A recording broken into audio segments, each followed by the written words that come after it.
Hey everyone, this is PrinceWatercress, and welcome back to Let's Play Jak and Daxter, the Precursor Legacy for Sony PlayStation 2 again. In the last video, we made it through the lava tube, and we made it into Gol and Maya Citadel. We have rescued all three of the first four stages already. We've saved red, blue, and yellow. We finally met the other stages. And now, we're gonna find Samos, and rescue him. Before I do that, there are some things that I want to get my hands on. For instance, the two scout flyers that I missed. Yes, I missed them. One of them was to my right when I entered this area in the first place. Can be easy to miss, believe it or not. If you watched me last video, you know how easy it can be. And the other one is where we jumped on the launchers in order to save the yellow sage.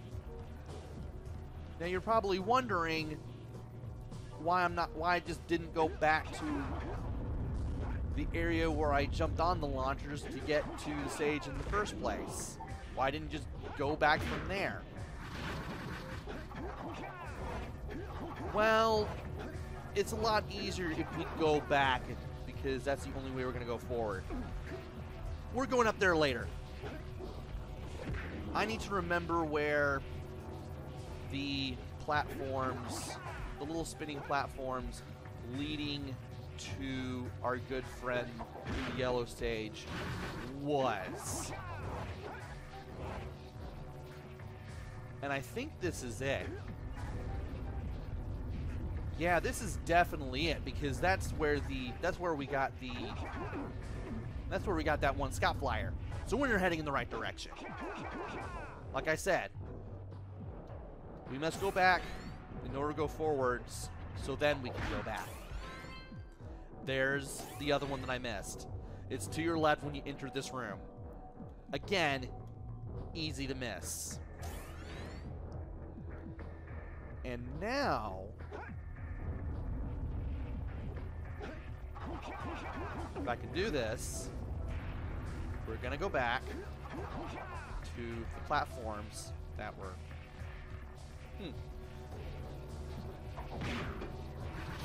in the air there.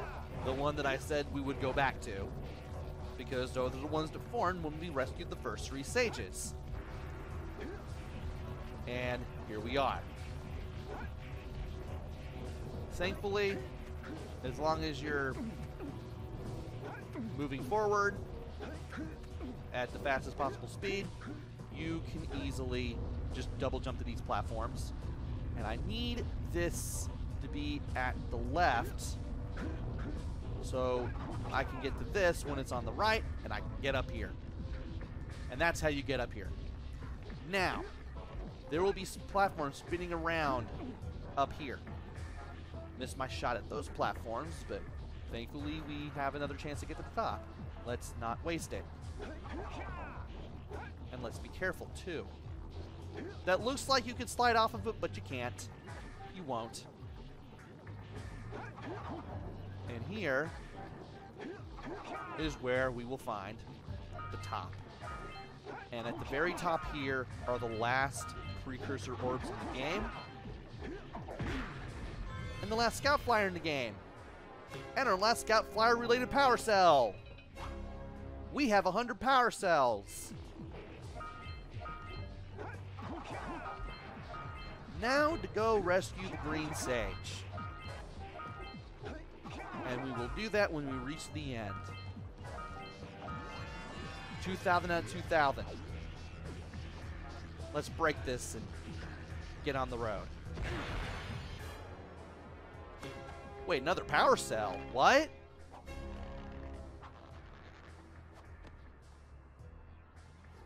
Good work, boys.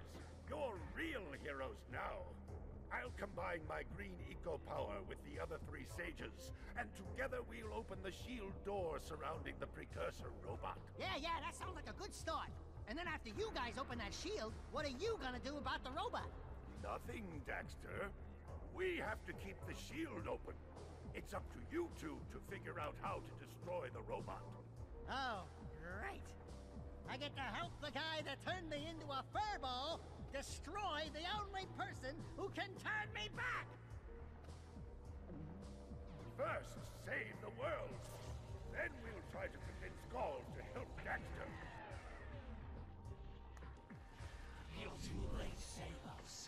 Once I possess limitless Dark Eco, I will have the key to creation itself.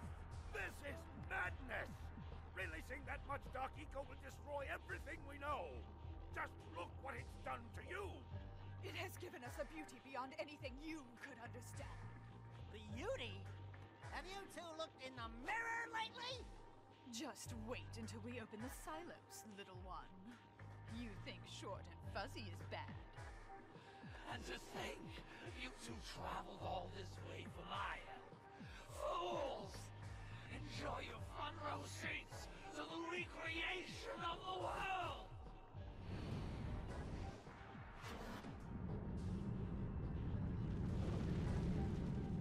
Jak! Take the elevator up and stop that robot! So we have 101 power cells. I'm guessing the game threw a freebie in case you accidentally triggered the racetrack glitch for the Precursor Basin and you couldn't get that orb. But we didn't, so we now have 101. And we now have 100% of the game completed. We have everything.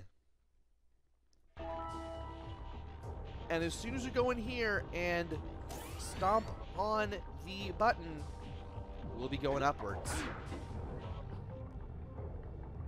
From here, there is no turning back. Once we go up here, we'll be at the roof of this citadel, and we'll be attending the final battle. Let's get some health. Let's get some blue eco to power this elevator, or platform, really. And from here, we'll be facing the Precursor robot.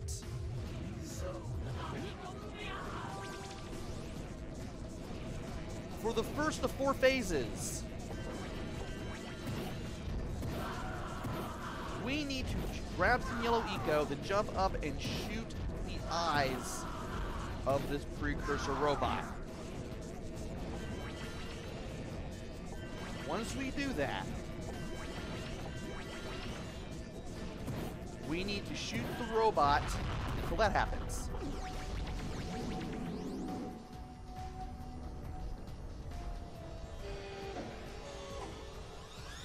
Eco won't protect me. So, that part right there. Between each phase, the blue eco vent will open. You need to get in it. And when Gaul and Maya shoot out that UFO looking thing, you want to be on the launcher and you want to launch yourself up. Otherwise, it's instant death and you're doing this whole battle again.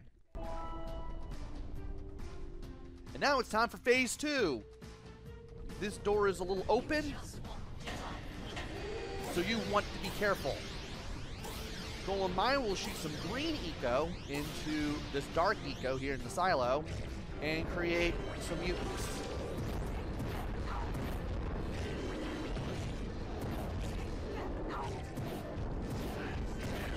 The yellow eco scattered around here is the only way to destroy them.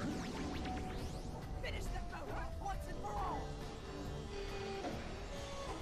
After that, it's launching time. And the door opens even more widely. This is where we need to be careful. Because now, Gaul and Maya will use red eco to shoot some bombs. These bombs will explode. And you want to avoid the waves that the bombs create. Otherwise, that happens.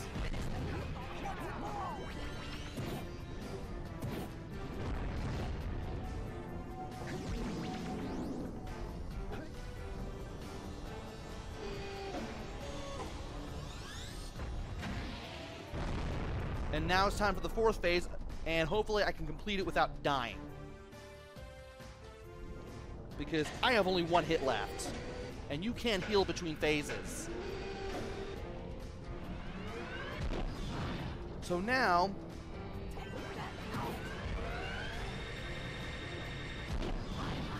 we die. I don't have time for this game.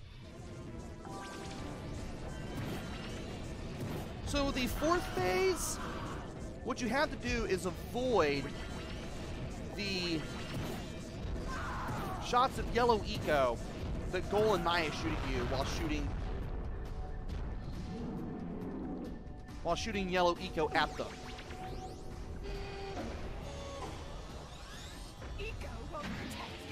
And once you get through that phase, you get to the final phase. So we're doing all this again. Hopefully I can do this a little bit better.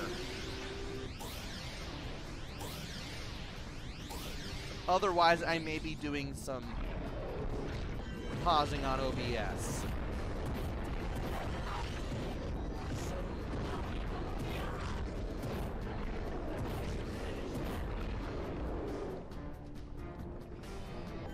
And I got rid of all of them almost all at once, which is amazing.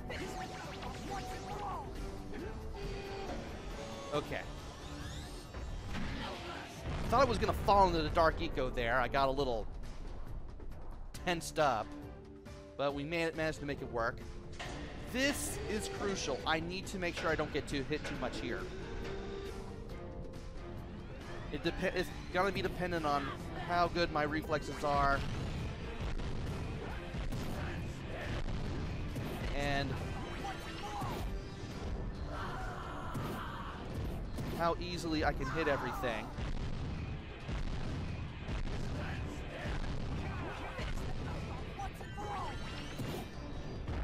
And there we go. Just be patient and you can do this without taking damage. Okay, we're back to the fourth phase.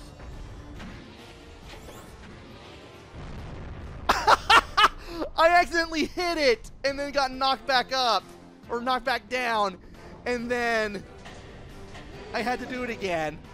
That's hilarious.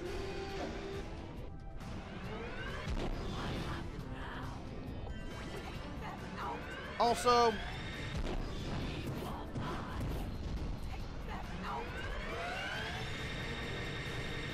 want to stay on the move so that way you don't get hit here.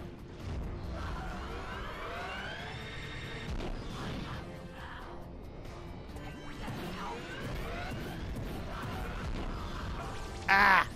Well, at least I minimized the amount of damage I took in the first three phases. So that'll work for me. And there we go.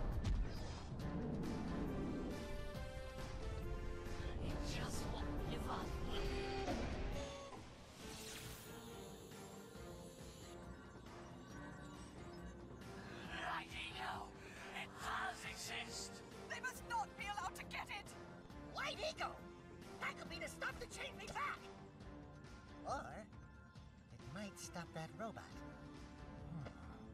Stay fuzzy. Save the world. Choices. Okay, fine. We'll save the world. But do it quickly before I change my mind. And the four eco beams have combined to create white eco. We need to get our hands on the white eco when it pops up. And there it is. We grab it. We beat the game. Do something!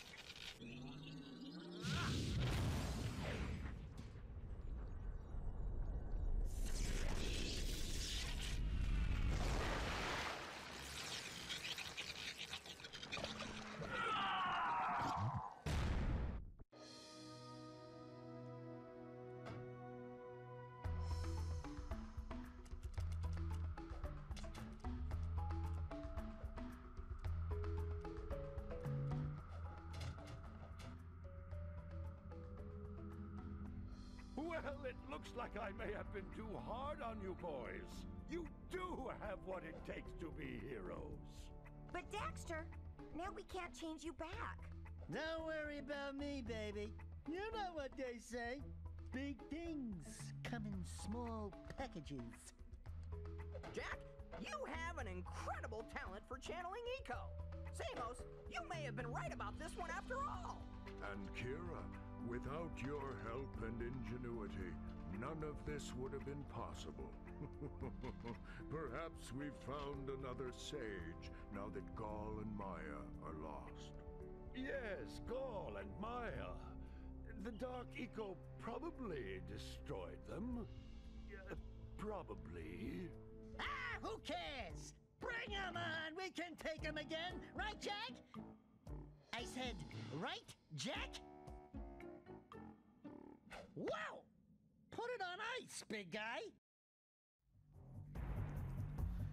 And that was Jak and Daxter, the Precursor Legacy. Again, I can't believe we beat this in 18 videos as opposed to 20. I usually don't mention how many videos there are on a Let's Play during a Let's Play, but I do remember that there were 20. I had to remind myself that there were 20 the first time around, and now I've done it in 18. So, that's something. So, I liked the game.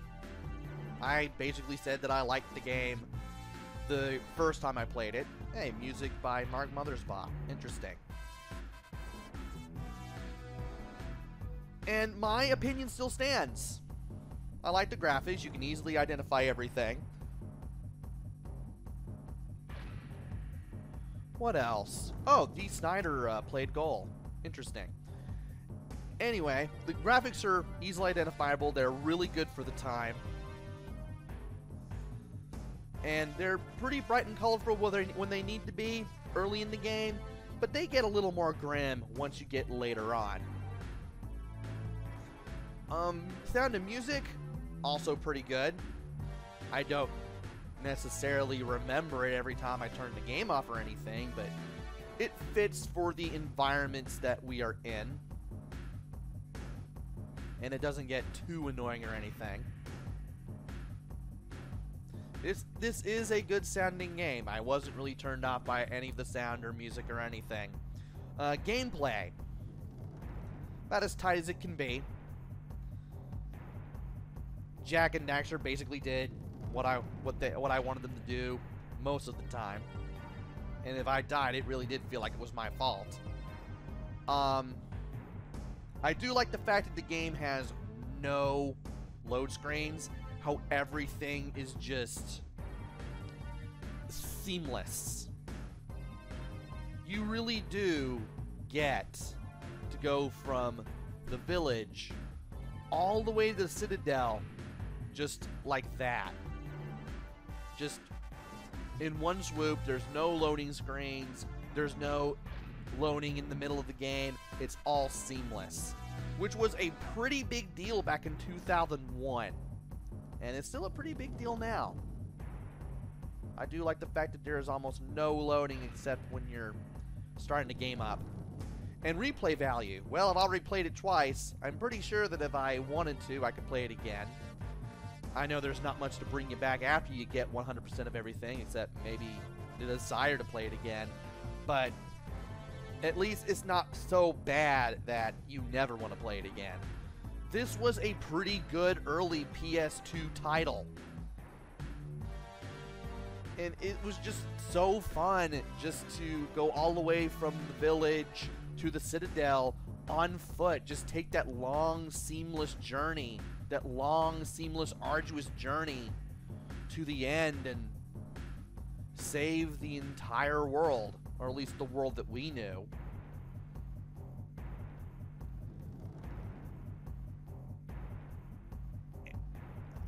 It was just pleasant, just exploring every place, seeing what we could do, finding enemies, talking to people, if there were people to talk to, and I'd gladly play this again. And once again, as I've said before, this is definitely one game that you want in your PS2 collection. I definitely still feel that way now. I definitely still feel that way now. So, that whole PlayStation 2 binge that I did in 2020, I am now done with it, and at the time of the recording, it's almost 2022, but you won't see this for a while. You probably won't see this until like September or something, but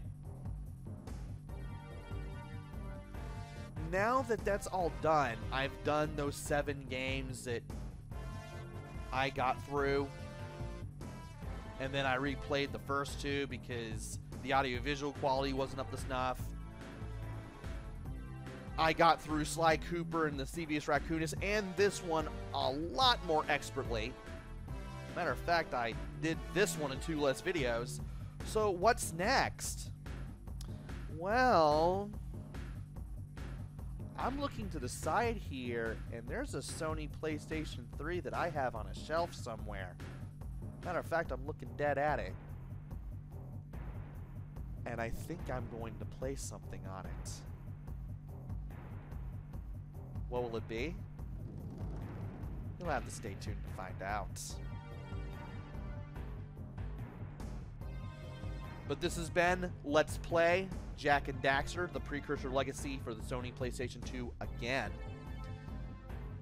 Hopefully you enjoyed this as much as I did. Maybe you enjoyed this even more than I did. I mean, this is a very enjoyable game. And hopefully, I will be back with another game. Maybe it'll be good. Maybe it'll be bad. Maybe it'll be somewhere in between. Who knows? Until then, this is PrinceWatercress. Take care. Stay safe. Thanks for watching. See you guys later. And see what happens when you get 100 power cells. See you next time.